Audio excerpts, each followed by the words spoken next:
ओल्या सांज वेळी, ओल्या सांज वेळी उन्हे सावलीच बिलगावी, तशी तू जवळी ये जरा.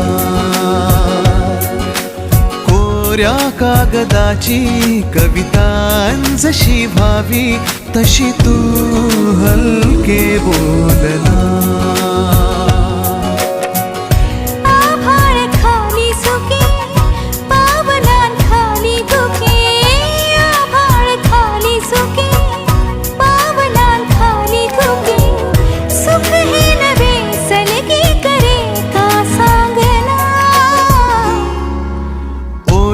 सांज वेळी उन्हे सावलीच बिलगावी, तशी तू जवळी ये जरा.